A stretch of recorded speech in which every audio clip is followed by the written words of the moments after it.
back up in this thing. Wholeness and Balance Vibrations family. Wow. I think we had a little technical thing. I'm glad I got in early. It looks like a meeting was running from earlier today. I don't know sure what was going on, but wow, we in this thing. I'm super excited to be here. We're on that 2022 side of things. Yes, like we made it. Everyone is well enough. You know, I haven't had any mortality rates on this end being reported, so Tribe is alive and kicking.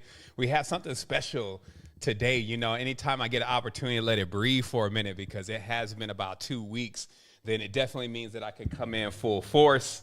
I haven't been in the studio in a minute, so I'm going to be adjusting my levels and things. I see somebody over here was playing with something, maybe the cat.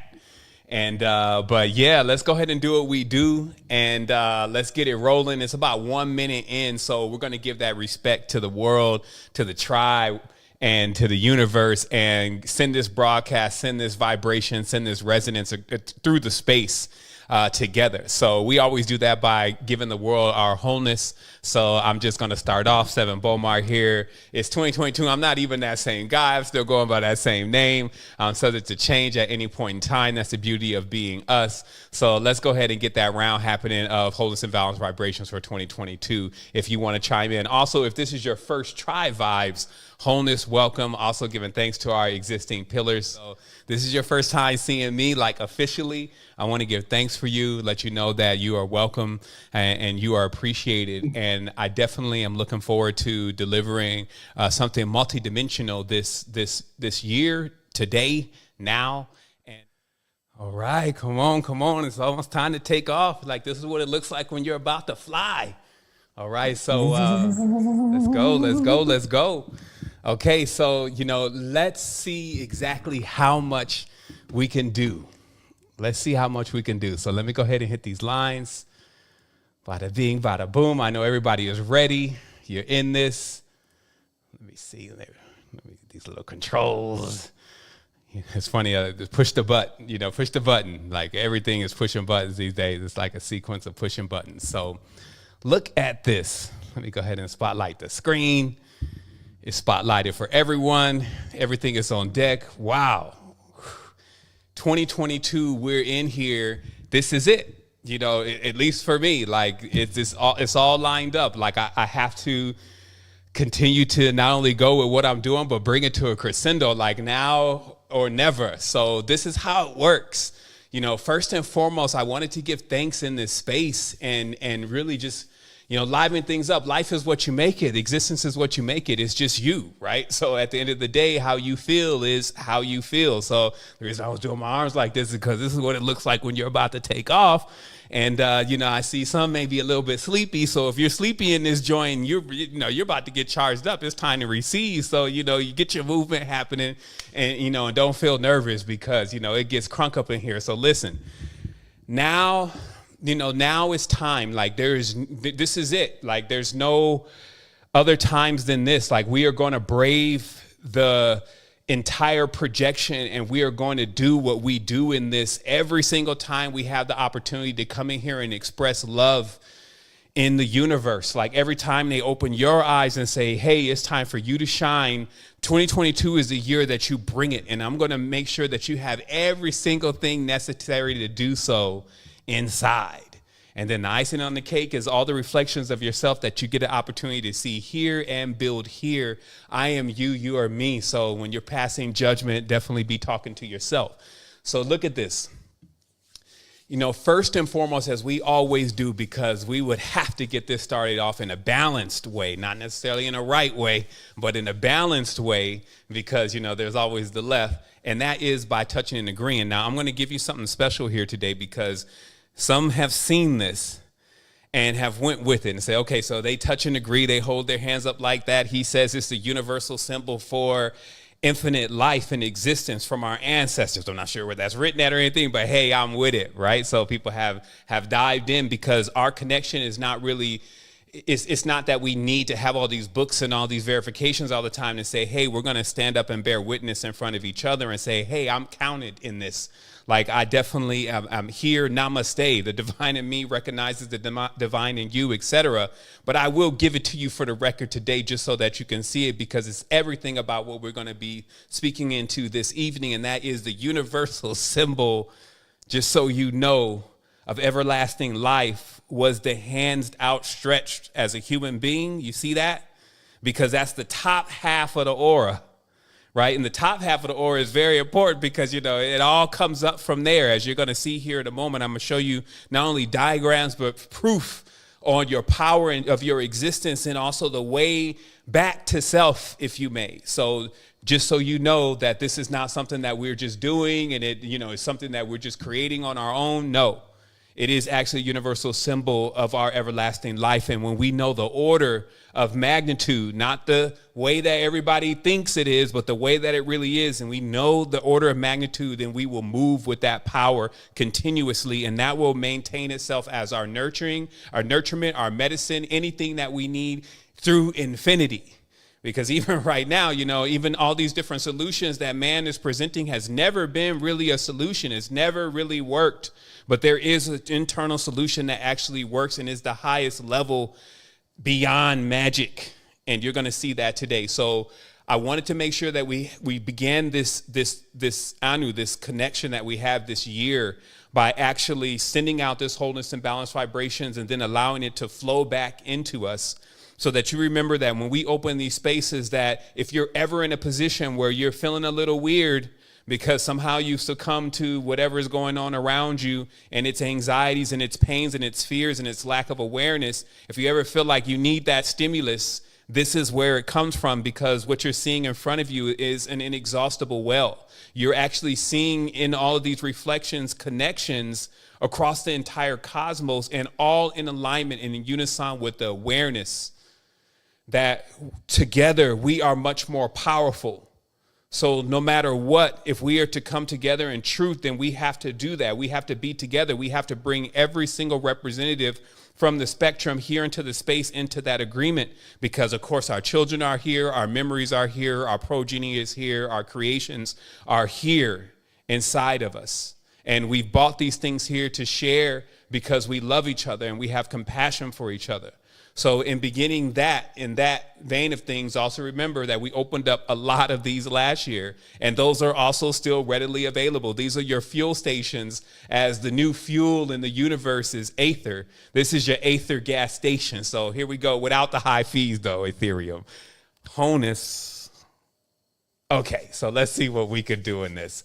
So where I'm coming from this evening, or for some of you, it may be even the daytime, especially if you see this later, is first of all, I gotta dial in. I need to grab myself really briefly some water. I wanted to let everybody just take a moment and let's visualize this one more time in relation to the field. Okay, just the torsion field that's around us, which is a womb, it's a nest, it's a bosom. Right, so this is where all of our nourishment is always going to come from, and the multiple strings or nadis that pour through our body, going up through our body and coming back down like rain, those ventricles are what is supporting us. Those are our lifelines to light. And I just wanted you to take a moment to just breathe in to those lifelines and visually imagine yourself with having all of these different connections and cords to self that come out of the top of the head, as I mentioned before, and then they come in through the bottom of the feet. That if that field begins to get deactivated for whatever reason, then you get disconnected. Literally, it's a disconnect. And so you're powerful enough to visualize that opening. So since this is our first time in coming into the space in a minute, I wanted you to take a moment and I wanted you to visualize that for yourself. Just the awareness that, let me turn my energy center in my mind, in my consciousness, let me recognize it. Because if I say, where's your spleen? Where's your kidney? If I ask you about, where's your gallbladder? Could you actually really point to it inside of your body? So, of course, more people know about things in their house, in their computer, et cetera, than they know about the knowledge and the wisdom inside of their body. They got all these scriptures and all these, all this stuff. And it's like, but where's your pancreas? And they may not be to identify it. But the most important thing is when you can visualize all your organs, all your planets, all your powers, which is all the higher teachings. That's what they talk about. You visualize these power centers inside of yourself, and then you activate them, you move them, you vibrate them. So this is the master controller here. This is the pattern of the actual image that controls the entire vehicle. So just take one moment and reflect with yourself and relight yourself resplendent. As I said, you are your own herbs, you're your own medicines. Relight yourself and get ready to receive. I'm gonna get my water and we're gonna get into this wholeness. So what I'm going to do is I'm going to give you the crystallized version of everything I have at this moment. And I'm going to start that first with the divine revelation, because we have to be careful. It feels real in the illusion. If you're taking notes, you can write that down. Says here, the illusion feels real.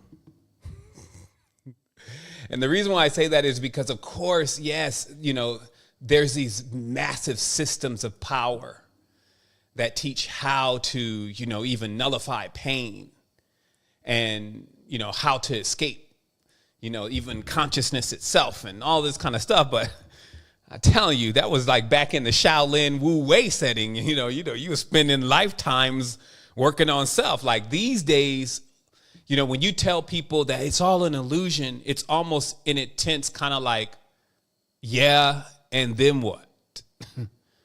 Because, yeah, it's an illusion, but I feel pain.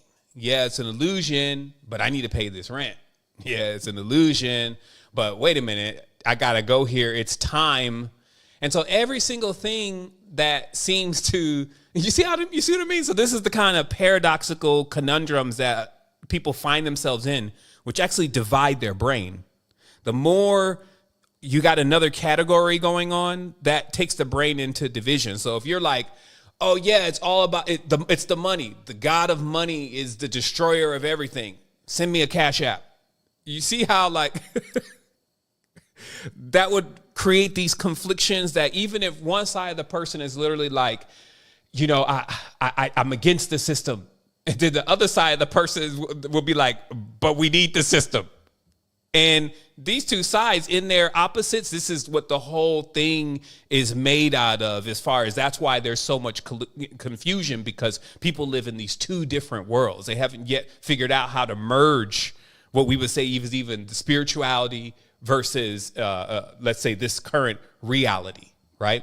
So I'm showing a chart here because this chart, which I call the three ways, right, is an updated version, if you may, of the maximum of consciousness. Like once you really, really dive into everything and then you distill it all, like, okay, well, let me just synthesize all this. This is what it pretty much comes to in the existence right now in 2022. I can't tell you what it's like 1,000 years ago or 2,000 years in the future, but I'm pretty sure it's probably the same thing, because these things actually appear all the time in every single reality and present themselves as a conundrum until you realize what's going on, because the natural behavior of the realities is to actually reinforce the destructive component, which I have highlighted here.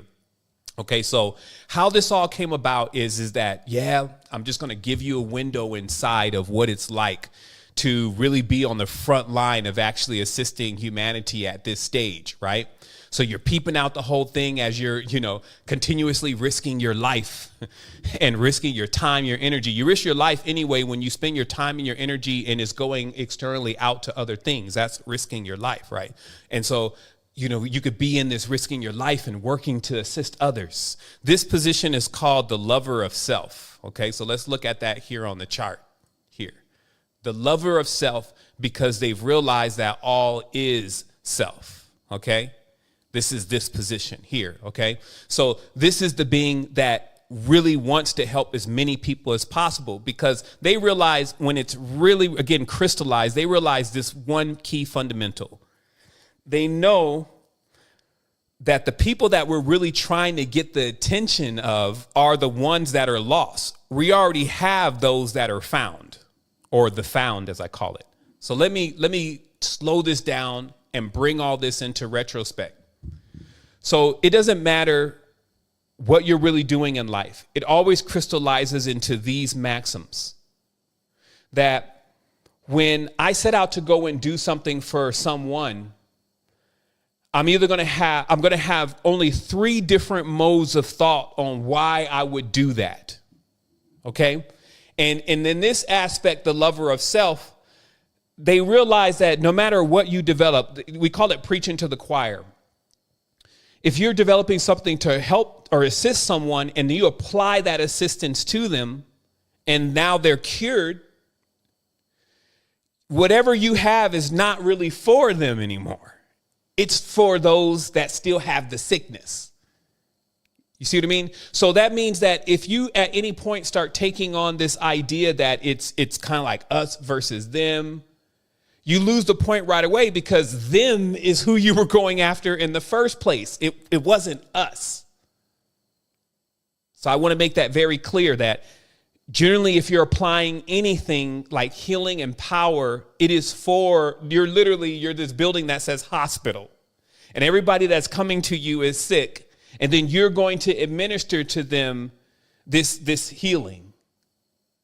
And then once they are cured, you cannot take on the aspect like it's me and the cured versus the sick.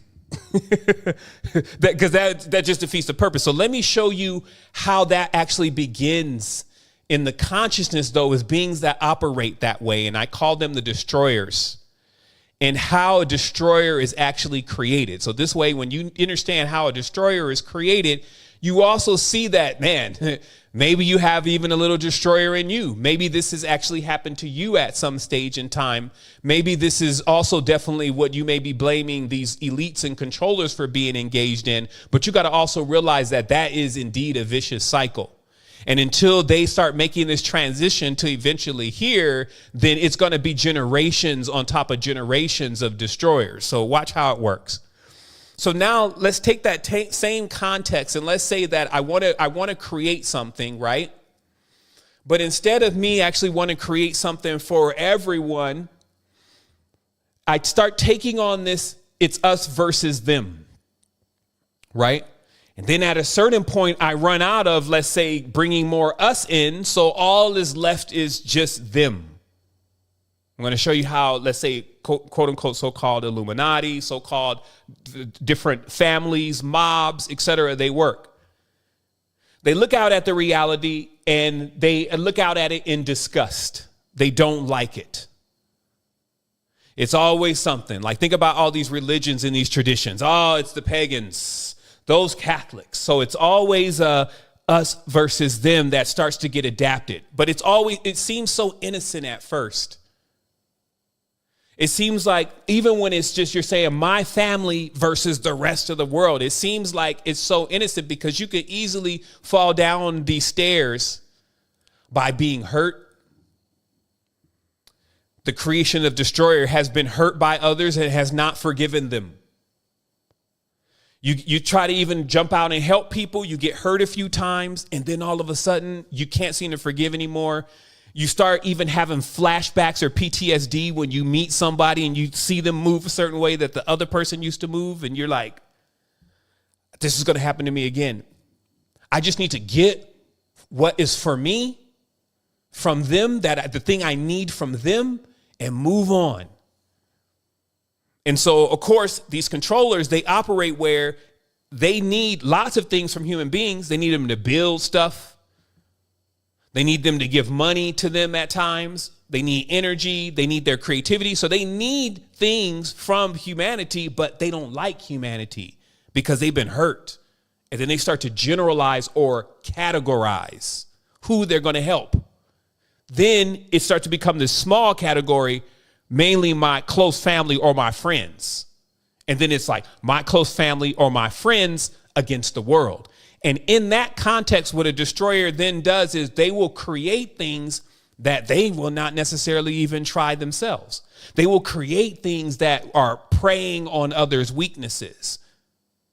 See what I mean? It's like, so they'll, hey, go take these shots. The injections make your booty bigger. Hey, go and you could make yourself more educated and learn more and be the head of society. Spend all this money on this degree. So they prey on the weaknesses because in their mindset, they don't care about anybody anyway. They're just looking to get that bottom line. And this happens, as I mentioned here. Now look at some of the details. They have categories of the ones they love, generally the close family and close friends. They adapt the toxic use versus the world, the toxic us, let me correct that, versus the world mentality. So if you're looking in your mind for whenever it starts to make a switch into becoming a destroyer, these are the integers that you would start noticing are happening in your mind first. Before you would completely become a destroyer, you would start to adapt to the toxic, it's us versus them, the stupid ones, the ones that are doing this. You see what I mean? That's the segue into it. And now think about that just by itself. That's everywhere. So there's always a spring-loaded trap for a person to jump into this kind of thing. Creates things that exploit the weaknesses of others through their desires, right? And that's, again, to get their bottom line. Does not care about others, uses them to get ahead, right? Because it's like a small family and it doesn't like everybody else, but it needs them so that they can build whatever it is that they're working on. May become very wealthy, will pass wealth and destruction to the child. This is an important part. That despite the whole thing, though, money cannot really go with you. It can stay here, though. So what they have done is they've set it up where, because the money stays here, they build up the company, the empire, etc., and then it's the children inherit it. But how the karma passes is the child actually inherits the curse of being a destroyer. You see, because when the child comes into the position, is now owns the framework or the corpus or the entity, the corporation, if you may, of the father or whoever, the mother that put it together, that was a destroyer. So they inherit the destruction. And in order for them to get out of that, what would they have to do? They would have to destroy the destroyer. You see what I mean? So it also gives you an idea of the kind of power within destroyers. That's why they're always destroying each other. It's just like something constantly crumbling on itself. And then the mass that arises after that becomes it, rinse, rewind, repeat, because it's a cyclic cycle. As I said, they can only feel artificially and they're excited or sickly excited. And it's just because, like, when you're still betraying everything and everyone, you can go and have like this artificial excitement. Yeah. Like parties and, drinking a bunch and overexciting the senses, making them feel like you're excited. But in the morning, you'll feel like shit because it's artificial. Or one that then accepts the role of the destroyer completely actually becomes more of jaded, is the term. And in that way, they actually start to take some type of sick pleasure in what they're doing. And for sure, the controllers in the reality are actually more on that end now. So it started off with that. I like them. I don't like them. This is the religion you should worship. If you don't, you're not with us. Here's our God. Here's what we want you to do. Here's the language that you should speak. Oh, don't speak that language anymore. That's not the language that we like. Hey, set your table this way. If you do that, if you don't eat with forks, you're not civilized. So you see, there's a whole slew of lists here of all these triggers inside the mainframe. And this is why you'll know exactly what I'm saying is correct. So let's see also still the slippery slope of the destroyer. Does not have the same opportunity as others seem to have. In the mind of the destroyer, these are things that can trigger that destruction, because sometimes you can look at the society around you, look at other people and their success and all the looking out, and then come back with, I don't even have the same opportunity. So I'm going to have to grind. Do you know how many people I've run into in life that do bad things that say the reason why they do it is because if they didn't, somebody else would? Dope dealers always have that excuse. Y'all shot, if I don't sell dope, somebody else going to sell dope. Like that's ever excused, but it's a very plausible, deniable process that goes on in the consciousness of a person who feels like they don't have the same opportunities as someone else. So they're willing to feel like, okay, well, society left me. Like, see where it all comes from, though. This is a natural process of thought. Society left us. They don't care about us. They're always exploiting us. So I'm going to become an exploiter. I'm going to become a destroyer. You see how easy that is to happen? Feels alone against the world. Now, not everybody has the same condition. Some did not have parents, right? Some did not have siblings. So it's just been them against everything else for as long as they can remember. And in that, they have become in a category by themselves, and it's them against the world. And they can run through a world in a very destructive way. Feels the world has forgotten about them. Has never experienced unconditional love from parents, siblings, and friends. Was helping and got taken advantage of. A lot of our sisters, this happens to them. They just like, they get that first relationship, they're loving, they're caring, and then they meet the wolf. And then after that, even after that first time, it's like they got taken advantage of. So they put themselves into a protected state to not get taken advantage of again. And they do that in attempts to taking advantage of situations, moments, because now everything is closed. Again, and when that energy is closed, it can't heal. It can't assist. It can't give. So in that respect, it's going to do the opposite. It's just going to destroy. So even if somebody is vacuumed into all of your allure, then if they're not nourished in that allure, it's like you're draining the energy from them. Those are also destroyers. Was unsuccessful in something and passed the blame. Right? Because many have worked their entire lives on things and got all the way to that point, and somehow the cards didn't line up right and they weren't successful in it just getting to the stage that what they wanted it to be. And then they get super bitter. They blame everybody else. And now, again, us versus them mentality. And so they kind of go in the world like crashing into things. Has succumbed to a mental deception. And that could be a whole slew of things, because inside of the mind has a plausible deniability where it will justify the things that it does. So what happens here is that now this highest state called the unconditional love, which I only explained for a second, you could see how it would be very difficult for a destroyer to go to unconditional love. So what I'm showing you here is that people think they have choices in life of whether to love or not. But my friends, there's no choice, because this path is doomed. I can show you a countless amount of souls buried in destruction. They become destroyers, so they are destroyed. So if you find yourself in this stage right here, this does make a very opportune stage. And you got to make sure you don't regress back to this because of what you think is going on around you. And as I said before, the segue into that always is that you start setting up categories. Of course, all this wisdom and all this knowledge is come from my own experience and my conversation with myself. Like always going in on the maintenance and self and be like, yo, where are you at? You okay? You start seeing too much stuff going on. You got to yo, you okay? Okay, look, remember, this is not a choice here. You must be the lover of self. All is self, because remember, what you came here for is not about you, and it's not about everybody else that has it already. It's about the people who don't have it. That's the mission that I sent you on. And as long as you remember that, then you won't get tangled up in all of the stuff that I'm going to show you also that is just traps along the way. It's like everybody became in history a fisher of men, if you may, or a fisher of souls, to trap and to catch souls. In a net, whether it's the web net, Webster's dictionary throwing webs, internet in the World Wide Web throwing webs. But these webs are not the same webs that our ancestors, our mother goddess, was weaving. It is not the original weave, which we showed you earlier. The weave is the torsion field, the knowledge of your power, the design of your power. And it's like, there is nothing else. Anything else you bring into that is going to tamper with that. is going to bring a misalignment within that. And so this build, starting off this Anu this year, is about aligning everything inside of you.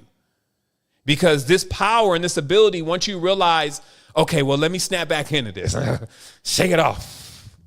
Like, it's not us versus them. I'm actually here to cure all things. I'm here to shine. Like, I'm here to do something that has never even been done before. Because when you start taking on that energy, again, I said, wants to see others do better. Like, once I realized the code to the language and how tricky that was, the priestcraft and the layers of hypnosis they put into the reality and the programming, et cetera. Once I realized all that, I sat back for a moment and I said, man, I can't even be mad at anybody. Even if the fact that they're still alive, still not insane completely, is growth, is a miracle. Because, wow, how can someone survive in something like this? So I stopped putting the blame on the people, letting the people be the scapegoat, letting them become the thing that you crucify and you curse.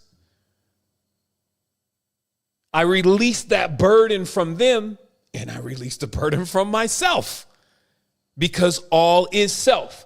And eventually, when you become a master at this, which I can't say that I'm exactly there yet, but I can see patterns really well, and that's helping me. I see the code in the matrix.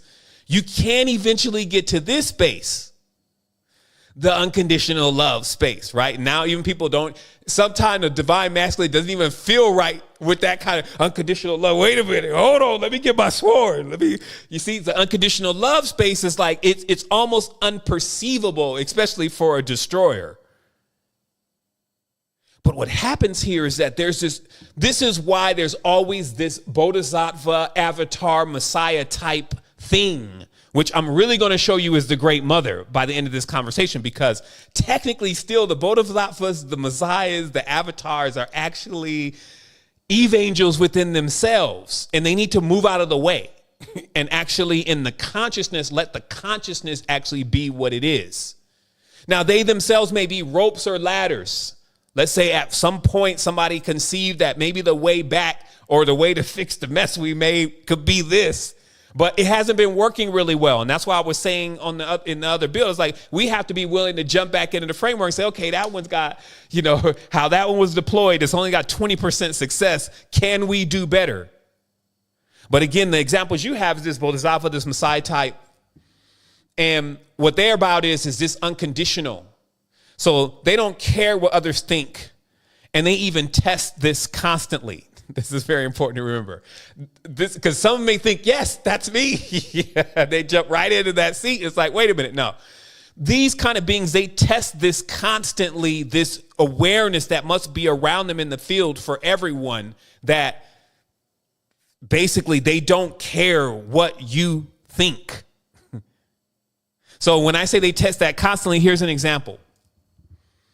So you have like a master guru, whatever term you want to give them, which seem to be all male terms, which again, you'll kind of peep the deception here in a moment. But so you got this master guru, blah, blah, blah, whatever, right? So he delivers this huge satsang or whatever, this powerful knowledge, right? Everybody's sitting there in awe, like, man, even the energy and the vibration is flowing across the field and everything. And then when everybody starts looking at him or her and starts that idolization process, they'll do something like fart. Constantly testing, wait a minute, hold on.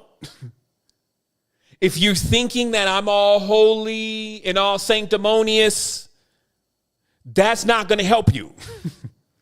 What you need to learn is to be free of judgment, to not care. So I'm going to keep testing your ability to actually, what is your leniency on me? You want to put me on this way, on this high pedestal? Watch me fall off. Boom. Let me do something that, oh my goodness, he's not holy. Oh my goodness. You see what I mean? Because what they have to do is constantly maintain a certain vibration in the space that you don't lose sight of who you are. And that's why I said they're fulfilled and untouchable. Because they're never going to let you draw them into that whole thing. Oh, master, blah, blah, blah, blah, which becomes the category. Here's the master. Here's everybody else. I would rather be around the master. You see, so with our awareness, this is how consistently our growth, because we're going to be way more refined, especially even after we adjourn from this space, you're going to be so refined. The main thing is to not let anything come out of your refinement, take you out of your refinement.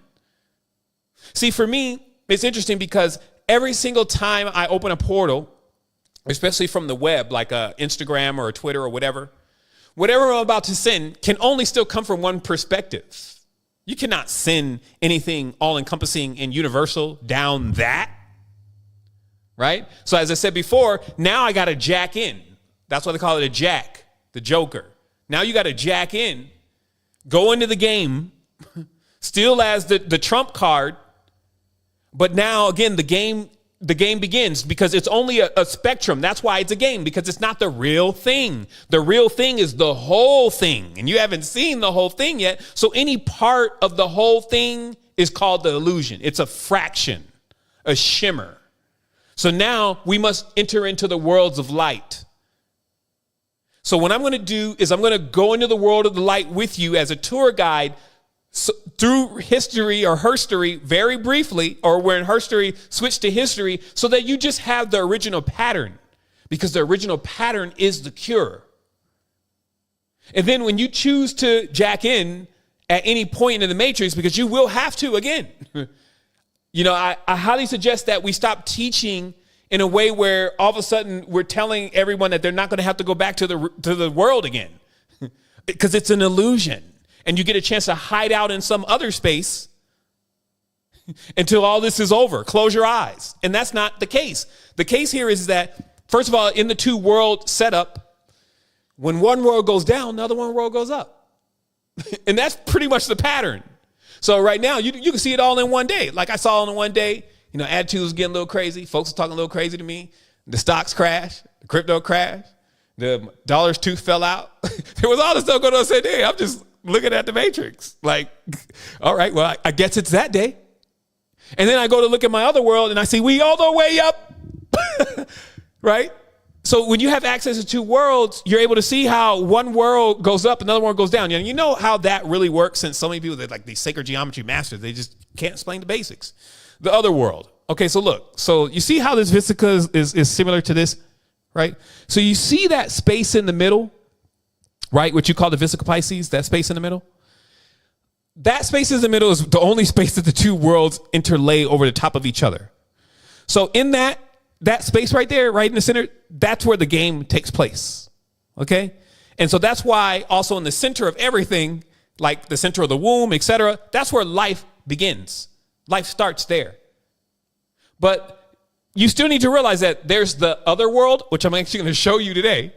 There's the other world, which is where it's like the infinite sea of the subconscious, the infinite sea of the collective subconscious. If you were to visualize this, it would be very similar to the ocean at night with some light of the moon going across the waters, and the ocean was deep. And in the ocean was every thought, every idea, every manifestation that had ever happened in the collective. And for sure, if you awake certain things in the deep, they could be like monsters inside of your mind and inside of your consciousness, because everything is in there. And that's why there was a warning that, hey, if you're going to start awakening some of that ancient primordial, you need to be really on point. You need to understand who you are. So, of course, you got all these idiots. And they jump into these wild, magical ceremonial books, and they're used as hosts to basically bring those entities out of the sea in their own consciousness. Okay? So now watch this. So we just want to clarify once more that this universal symbol, if we were to see this as like, we didn't even start with the language, we didn't start with identity, we would have to have a symbol that we use to actually understand what all of the power is. And that symbol would, when you say that symbol would be you, I'm not telling you it's the person you're seeing in the mirror. That's the whole game. That's why the mirror thing is a big part of magic. It's the highest part of magic is the mirror. Because the sheer fact that you have this reflective substance here in this world that you can use, that you think is showing you who you are. Right? Sometimes it's taken in such a different way. We can think of the mirror and we could think of like, the Matrix, even when they touch the mirror, the horror movie where the thing is moving in the mirror, the person walked by the mirror, there's something else in the mirror. You see what it is? We think about all like that, but no, wait, boogeyman, let's put the boogeyman back in the closet right now because we love to create boogeymen, especially when something is just so clear and direct. The mirror, when you're looking in it, you think you're this person that you're looking at. And if you don't realize that the person that you're looking at is really this, which is your energy field, which if your third eye was open and you were looking into a mirror, then, some people don't really come back from that, to be honest, because it's like an ultimate meeting of self. And there for sure is an infinite energetic loop happening. And, getting through that, one needs to be weathered enough to realize who they are, because in the subconscious mind, remember, this would be literally like if you looked in the mirror and took an eye-opening substance, it would be like you just set off in your boat to the deep sea, the high waters, where the storms that are actually in there because of the waves and the vibration that exists within there and the unpredicting, it's just as even more unpredictable as your dream state. You get in the dream and there's all sorts of stuff going on. So you're just in that, going through the mirror. So this is why it's a process of initiation into yourself, of just being aware that we had codes and symbols, and our code and symbol of the mother goddess was this. And every time that symbol was placed into anything, it meant the field that actually is surrounding your body, the bosom, that is actually allowing you to even manifest in this space, the thing that is giving you all of your energy. Now, 1 second, let me just grab something off my hard drive here because I wanted to show you a visual of that. Here it is. Okay, so let's take a look. Okay, so the reason why when we outstretch the hands and it's the high, we raise them up is because the higher chakra is still the interface, as you're seeing. The high chakra is the interface. So from the crown coming in, that literally is the actual energy coming in. It's your inspiration from on high. Let's look at that one more time. So you see how, one second. Let me shut him off. Give me 1 second. Got to do this the right way. Let's go back to it again. Turn it on. So you see how it's still like an inspiration is coming from the top, like seeding into the top of the head. So that area, that's why I told you, that area, that swirl that's in the top of your head is where you're getting your inspiration from. So this inspiration is basically your womb. You're becoming inseminated by your connection. So when your energy goes out, it goes all the way up through all the stars of the cosmos. Those are your nadis. So if everything is connected, that's what should be happening. The more you start putting stuff in categories, the less connection you have. So when all your energy field goes up, it connects in and pins in with the stars. And then it gets to all of that inspiration, which is really vitamins and minerals.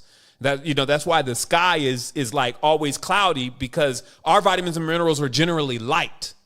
Now we have to take them in a secondary substance, which we're going to talk about a little bit later, which is we got to go to the metals and the elements that are already in the as below chamber. But originally, all of our vitamins and nutrients actually came from not just the sun, not just the moon, but also all the stars. That's why there's a cycle of where the sun and the moon got to back off. The sun at a certain point has got to back off. The moon at a certain phase got to back off. And then all the stars come in. And as an ancient being completely exposed to this, all of your nadis are actually receiving the vibration and the frequency of the mineral. Right? Because we even have a set, I'm going to take it apart again, but we have a frequency set that was in the Spooky 2 manual, which is the frequency generator machine. And it says that these are the frequencies of the minerals, right? And some people may not be able to connect that. Well, how could a frequency be a mineral? Because everything is a sound, but more importantly, sound is light. But you still need to put yourself into a condition where you can still be receptive to light in that way. But if we have categories and judgments, then we've shut down our entire light field. And I'm going to show how that really looks in occultism, how they explain that they're basically shutting down the light fields. Now, first of all, there becomes a switch. The switch is that, well, damn, that's super relative, right? Because they shut off things with a switch. So the switch is, in this case, is they need to switch the symbolism. They need to take you from being turned on and actually turn you off. So that is as simple as taking the masculine and the feminine principles and actually reversing them. That's all has to be done, is the position that the woman or the womb has would just be replaced with the male. And we wouldn't say that the male didn't have a use or the female didn't have a use. We're just saying that if you do these out of order, you're going to short circuit every single time because you don't have the proper order of creation. And people will argue with you about this all day. They've made it into something racial, political, social, sexual, every single thing that they can make it into. But these are master codes. You start playing around with master codes, your ass is going to be lost forever. Right? And that's a state that they've gotten into. People are lost. They're wandering like zombies on the astral plane now. And they don't have the code. Because when they died, they thought the code was this man outstretched on a cross. So let me show you. So what happens here is just watch, just very briefly, how the code gets hacked. So you see on the Great Mother on the top left, right? This is the uncomfortable picture now for everybody, right? Let's just zoom in here real quick. The Great Mother has this crown on top of her head. Some think this is a racial thing. Some think these are naps. Some think these are they coils. They don't know what these are. We just looked at what these are. Let me show it again.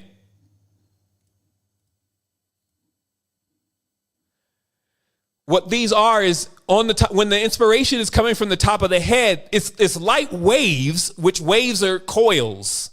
So when the head is receiving these light waves, they're basically receiving them through these coils. So this is basically an image of the crown chakra. So the Great Mother is the originator and the pattern of the crown chakra. It is a code. And it's because if you ever need nourishment, you can always go right to the original pattern and you can receive nourishment from the actual point of light. Give me one moment here. I got to put in one more image.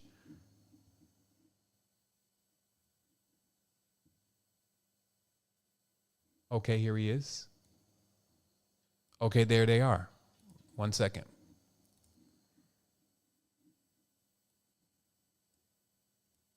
Okay, let me blow it up.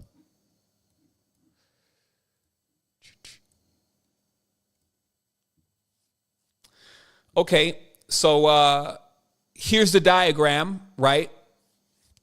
So this is that same torsion field, but it's now that you're kind of zoomed inside of it. Now everything is inside, everything is in the same pattern. Humans are in the same pattern, the earth's in the same pattern, the universe in the same pattern. But again, if they displace the pattern, make you think the pattern looks like something different, then you don't know where you are. So that's what a new world order is. It is to change the design of what the whole system originally looks like. We've seen this also before. We're just recapping here. The apple of my eye, right? So where's the apple of the eye? It's in the center, the apple of my eye. That is how you're seeing everything. So now you're the apple of the eye. You're actually in the state now with how you think and how you feel is actually seeing or experiencing everything according to you. So if you don't open up your consciousness and realize, look, you are actually this from your consciousness, when your light goes out through your nadis and plugs into all of the stars and the rest of the cosmos, if you're not in division and not judging and you're completely unified, then you receive inspiration from the entire field or the entire spectrum, which we call the energetic spectrum, the electromagnetic spectrum, because you're an electromagnetic being. And then that goes out and then it comes around and it goes back in the body, but not in just an external state. This is an implosive device. This is something that actually works internally. It can be felt externally, but it's mostly felt internally. And this is why when people get activated, they're the ones feeling it, not the person next to them. They be feeling like 1,000 kilohertz are running through their body. They're seeing all these visions and everything. And the person could be sitting right there next to them on the bus like, yo, this dude is tripping.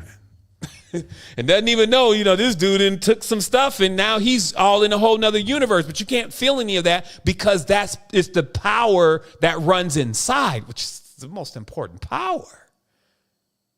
You're spiritually, mentally, and emotionally exhausted, physically exhausted. You're tired. There's barely any time to relax. The truth is you can't just work people all day. You can't just, they're not robots. I just left work for the last time, actually. So today I actually left my job.